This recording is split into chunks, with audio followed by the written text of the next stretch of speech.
നാട്ടില് എവിടെ നോക്കിയാലും മാങ്ങ മാങ്ങ മാങ്ങ മാങ്ങ ചതച്ച് കഴിക്കല്, മാങ്ങക്കറി ഉണ്ടാക്കി കഴിക്കല്, ഫുള്ള് പുറത്ത് വർക്ക് ചെയ്യുന്നവർക്ക് മാങ്ങ അത് കാണുമ്പോൾ നൊസ്റ്റു അടിക്കാൻ തുടങ്ങും. ആ നൊസ്റ്റു അടിക്കുന്നത് ഭയങ്കര കഷ്ടല്ലേ. ഇന്നൊരു മാങ്ങക്കറി ഉണ്ടാക്കുന്നത്. നാടൻ മാങ്ങ കിട്ടാത്തതുകൊണ്ട് നമുക്ക് തൽക്കാലം അൽഫോൻസ മാങ്ങ വെച്ച് അഡ്ജസ്റ്റ് ചെയ്യാം.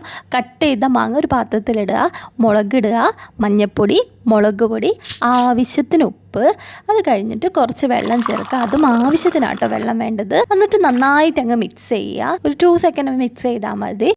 അത് കഴിഞ്ഞിട്ട് അടുപ്പത്തേക്ക് വെക്കുക. അടുപ്പത്ത് വെച്ചിട്ട് ഒരു 10 to 15 മിനിറ്റ്സ് നന്നായി വെന്ത ശേഷം ശർക്കര ഇടുക. ശർക്കര ഇട്ട ശേഷം രണ്ടാമത് അരപ്പാണ് ചേർക്കേണ്ടത്. അരപ്പിൽ ചേർക്കേണ്ടത് ജീരകവും തേങ്ങയും നന്നായിട്ട് പേസ്റ്റ് രൂപത്തിൽ അരച്ച് ചേർക്കുക. അത് കഴിഞ്ഞിട്ട് മോര് ചേർക്കുക. അതും നന്നായിട്ട് അങ്ങ് മിക്സ് ചെയ്യുക. ലാസ്റ്റാണ് കടുക് പൊട്ടിക്കേണ്ടത്. കടുക് പൊട്ടിക്കേണ്ടത് നോർമലി കടുക് പൊട്ടിക്കുന്ന പോലെ കടുക് പൊട്ടിച്ചാൽ മതി. ഇത്രയേ ഉള്ളൂ മാമ്പഴ പുളിശ്ശേരി. അടിപൊളി ടേസ്റ്റാണ്. നിങ്ങൾ എന്തായാലും ട്രൈ ചെയ്ത് നോക്കണം.